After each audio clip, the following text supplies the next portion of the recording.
सोलापूर जिल्ह्यातले 4 माजी आमदार भाजपच्या वाटेवर पंढरपूर येथील कार्यक्रमात फडणवीसांनी मोहिते पाटील कुटुंबासोबत संवाद साधला। सांगोला येथे बोलताना जयकुमार गोरेंनी शिंदे गटाचा उमेदवार पाडल्याचा खुलासा केला। गेल्या 4 ते 8 दिवसातल्या या चर्चेतल्या बातम्या, सर्व बातम्यांचा रोख एकच, सोलापुरातली फिल्डिंग टाईट चालू आहे। आता सोलापूरचं महत्त्व मी काही तुम्हाला वेगळं सांगायला नको। पवारांचे जे काही 10 आमदार निवडून आलेले आहेत त्यातले 4 आमदार एकट्या सोलापूर जिल्ह्यात आलेत। अजित पवार असू देत की शरद पवार, यांच्या मागे एक बेल्ट कायम ताकद देताना दिसतो। पुणे ग्रामीण, सातारा आणि सोलापूरचाच असणारा हा बेल्ट पवार घराण्यात कितीही तुकडे झाले असले तरी सुद्धा हा बेल्ट एकूण पवारांच्या ताब्यात राहताना दिसतो। पुणे ग्रामीण मध्ये संग्राम तोपटे, प्रवीण माने अशा नेत्यांचा भाजप प्रवेश झाल्यानं एकूणच काका पुतण्यांच्या राजकारणाला शह दिल्याचं बोललं गेलं। असंच काहीसं किंवा याहूनही अधिकचं असं काही सोलापूर जिल्ह्यात घडतंय। काका असू देत किंवा पुतण्या असू दे, एकूणच या दोघांकडे भाजप आजही पवार म्हणूनच पाहतं आणि पवारांना कायमच संपवण्याच्या दिशेनेच भाजपचं राजकारण कसं चालू आहे म्हणून सोलापुरातल्या प्रयोगांकडे आपल्याला पाहावं लागतं। नेमकं असं मी का म्हणतीये? 4 माजी आमदारांच्या प्रवेशामुळे इतकं मोठं राजकारण का घडतंय समजून घेऊयात आजच्या व्हिडिओतनं। नमस्कार, मी आरती आणि तुम्ही बघताय बोल भिडू। शरद पवार हे संपूर्ण महाराष्ट्राचे नेते, पण शरद पवारांना कधी विदर्भात जम बसवताच आला नाही। पवारांना कोकणात जम बसवता आला नाही। मराठवाड्यात महत्त्वाचे नेते धरूनच पवारांना राजकारण करता आलं ही वस्तुस्थिती आहे। पुणे ग्रामीण, सातारा, सोलापूर आणि निम्मा नगर जिल्हा या भागात मात्र पवारांचा एक हाती कारभार राहिला। साखर कारखाने, प्रस्थापित मराठा घराणी, ऊस उत्पादक शेतकरी या सगळ्यांना सोबत घेत पवारांनी इथलं राजकारण आपल्या हातात ठेवलं। पण गेल्या 10 वर्षात या भागावरचा पवारांचा होल्ड सुद्धा सुटताना दिसू लागलाय। मोहिते पाटील, सातारचं राजघराणं अशी मातब्बर घराणी भाजपच्या हाताला लागलेली। भाजपने विस्थापितांना धरून केलेलं राजकारण सुद्धा हे त्यांना उपयोगी ठरू लागलं। तरी सुद्धा शरद पवारांनी शेवटच्या क्षणात जे काही डावपेच आखले त्यातनं पवारांना किमान 4 जागांवर तरी जिंकता आलं। अजित पवारांच्या राष्ट्रवादीला मात्र सोलापुरातनं यश मिळालं नाही। तरी सुद्धा राजन मालक, बबनदादा शिंदे अशी फौज एक प्रकारे अजित पवारांना भविष्यात बळ देणारी ठरणारच होती। दुसरीकडे मोहिते पाटील कुटुंब आणि त्यांच्या प्रभावातनं आलेले आमदार ही शरद पवारांची फौज होती किंवा आहे, पण पवारांची ही मदार मोहिते पाटील कुटुंबाच्या अवतीभोवतीच असल्याचं दिसतं।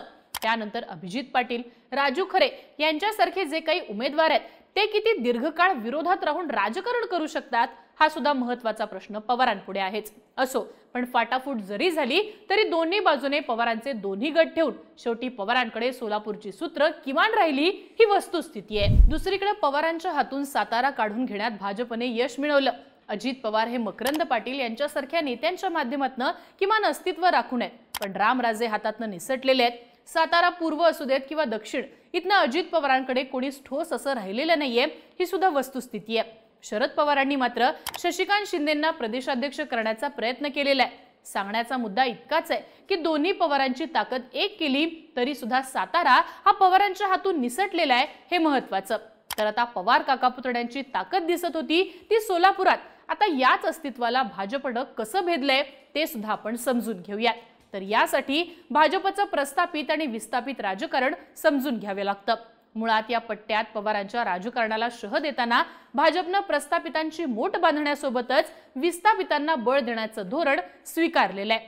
म्हणजे कसं तर मोहिते पाटील हे या भागातलं प्रस्थापित मराठा घराणं, त्यांची राष्ट्रवादी काँग्रेस पक्षातली अस्वस्थता भाजपनं हेरली, पण याचा अर्थ मोहिते पाटलांना राजकीय पद दिली आणि त्यांच्यावरतीच भाजप अवलंबून राहिली का? तर असं नाही। इथं त्यांनी रणजित निंबाळकरांना तिकीट दिलं। निंबाळकर हे राजघराणं असलं तरी रामराजेंच्या घराण्यानं या घराण्याला विरोध करत सत्तेच्या बाहेर फेकलं होतं। भाजपनं इथं दुहेरी डाव साध्य केला। दुसरीकडे परिचारक हे मातब्बर घराणं, पण त्यांना भाजपमध्ये घेतलं तरी परिचारकांना तिकीट न देता भाजपनं समाधान अवताडेंना पुढे आणलं। इकडे जयकुमार गोरेंना आपल्या पक्षात घेऊन ताकद दिली। जयकुमार गोरे, रणजित निंबाळकर, राम सातपुते अशी एकाला एक विस्थापितांची जोडी भाजपने इथं तयार केली, पण त्याच वेळी मोहितेंना राजाश्रय, परिचारकांना राजाश्रय देण्याचं काम भाजपनेच केलं। इकडे बबनदादा शिंदेंच्या प्रस्थापित सत्तेला आव्हान देण्यासाठी भाजपला खमका असा चेहरा मिळत नव्हता। इकडे संजय मामा शिंदे यांच्या बाबतीत सुद्धा हेच घडत होतं, पण इथं सुद्धा अभिजित पाटील आणि नारायण पाटलांवर भाजपने डाव टाकण्याचे प्रयत्न केलेच होते। थोडक्यात भाजपची या भागातल्या सत्तेची स्ट्रॅटेजी राहिली ती म्हणजे प्रस्थापितांना पक्षात घ्यायचं, पण त्यांच्या एकगठ्ठा मतांवरती नवा चेहरा पुढे आणायचा। अर्थात लोकसभेला मोहिते पाटलांनी केलेलं बंड हे यामध्ये महत्त्वाचं ठरलं। प्रस्थापितांना सत्तेबाहेर बसून त्यांच्या जीवावर नव्या चेहऱ्यांना मोठं करणं कायमचं सोपं ठरेल असं म्हणता येत नाही। मोहिते पाटलांनी रणजित निंबाळकरांच्या मागोमाग राम सातपुतेंचा पराभव करत प्रस्थापित राजकारण्यांचा हात किती महत्त्वाचा आहे आणि नुसतं सत्तेसोबत घेऊन हे राजकारण घडणार नाही, तर सत्तेचा तितकाच वाटा सुद्धा या लोकांना द्यायला हवा असं सिद्ध केलं। दुसरीकडे जिथं पर्याय देताच येणं शक्य नाही अशा ठिकाणी म्हणजे साताऱ्यात उदयनराजे, शिवेंद्रराजे अशा नावांबाबत भाजपनं रिस्क घेतली नाही। त्यांच्याच हातात सत्ता देण्याचं धोरण भाजपने स्वीकारलं। आता याच राजकारणाचा पुढचा अंक म्हणून बबनदादा शिंदे, राजन पाटील अशा नावांकडे पाहावं लागतं। भाजप सोलापुरातनं एकूण 4 माजी आमदारांना पक्षात घेण्याच्या प्रयत्नात आहे असं सांगण्यात येते। वास्तविक त्यातली ही 2 नावं म्हणजे त्या भागात त्या नावांची असणारी प्रस्थापित राजकारणाची हुकूमत। इथल्या भागात या नावांना पर्याय नसल्याचं दिसतं। त्यात ही दोन्ही नावं अजित पवारांवर नाराज, बबनदादा शिंदे नाराज असण्याचं कारण हे त्यांनी चोढावून घेतलं असंही म्हणता येईल। लोकसभेच्या निकालानंतर लोकांची अजित पवारांवर नाराजी आहे आणि अजित पवार गटातनं आपण लढलो तर आपला पराभव होईल असा विचार बबनदादांनी केला। त्यातच त्यांना आपल्या मुलाला निवडणुकीत उभा करायचं होतं। मुलाचा विजय सोपा व्हावा म्हणून त्यांनी अपक्ष राहायचं ठरवलं। अर्थात या राजकारणात अभिजित पाटील शरद पवारांच्या गळाला लागले। 50 ते 60 हजार मतांनी निवडून येणाऱ्या बबनदादा शिंदेंच्या मुलाचा इथनं पराभव झाला। इथं आपल्यासोबत गद्दारी केल्याची भावना अजित पवारांच्या मनात होतीच। त्यानंतर एक कॉल रेकॉर्डिंग व्हायरल झालं ज्यामध्ये अजितदादा शिंदे कुटुंबाचं राजकीय पुनर्वसन करणार नाहीत असं म्हणत होते। पर्यायानं भविष्यात भाजप सोबत जाण्याचा मार्ग शिंदे कुटुंबाला दिसायला लागलाय। आता जरी शिंदे कुटुंबाचा पराभव झाला असला तरी साखर कारखाने, उद्योग समूह यांचा विचार करता शिंदे कुटुंबाचा होल्ड सहजासहजी तोडता येणारा नाहीये। त्यामुळे अजित पवारांनी राजकीय समज ही दाखवायला पाहिजे होती, ती कदाचित दाखवली नसेल म्हणूनच शिंदे हे भाजपच्या गळाला लागले असतील। अर्थात बबनदादा शिंदे आले की संजय मामा शिंदेंचा मार्ग सुद्धा भाजपच्याच दिशेनं जाताना दिसू शकतो। आता इकडं राजन मालकांच्या बाबतीत सुद्धा धरसोडीचं राजकारण झाल्याचं बोललं जातं। अजित पवार ठामपणे राजन पाटलांच्या मागे उभा राहिले, पण उमेश पाटलांना शांत बसवणं त्यांना शक्य झालं नाही। अजित पवारांच्या उमेदवारांच्या पराभवासाठी उमेश पाटील कारणीभूत ठरले, पण असं असलं तरी सुद्धा उमेश पाटलांना परत जवळ घेण्याचं धोरण अजित पवारांनी स्वीकारलं। अर्थात शिंदे कुटुंबाला एक न्याय आणि उमेश पाटलांना दुसरा न्याय। राजन पाटलांचं या भागात एक हाती वर्चस्व आहे हे मान्य करावं लागतं।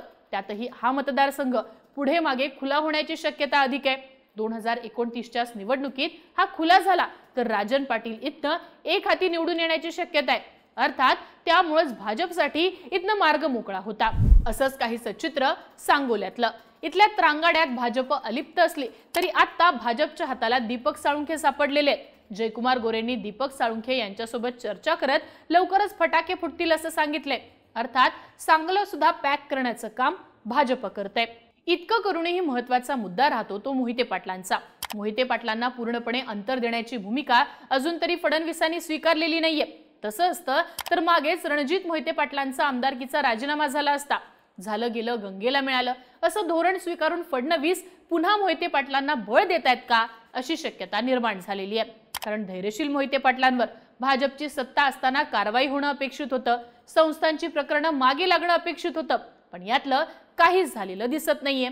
या उलट राम सातपुतेंनाच आपला विरोध थोड्याफार प्रमाणात मवाळ करावा लागलाय। आता हे सगळं राजकारण पाहिलं तर काय दिसतं, भाजपनं झालं गेलं हा इगोचा विषय न करता जुळवून घेण्याचं राजकारण सुरू केलेलं आहे। दुसरीकडे अजित पवार आणि शरद पवार यांना वेगळ्या चष्म्यातनं न पाहता त्यांना त्यांच्या बालेकिल्ल्यातनं एक एक माणूस त्यांचा आपल्या गळाला लावण्याचा कार्यक्रम सुद्धा भाजपने सुरू केलाय। त्यामुळे 3.5 जिल्ह्यांपुरता असणारा राष्ट्रवादी काँग्रेस ही जी काही टीका राष्ट्रवादीवर विरोधक करत असायचे त्यातनं सुद्धा भाजपनं राष्ट्रवादीला बॅकला टाकण्याचं राजकारण करायचा चंग बांधलेला दिसतोय।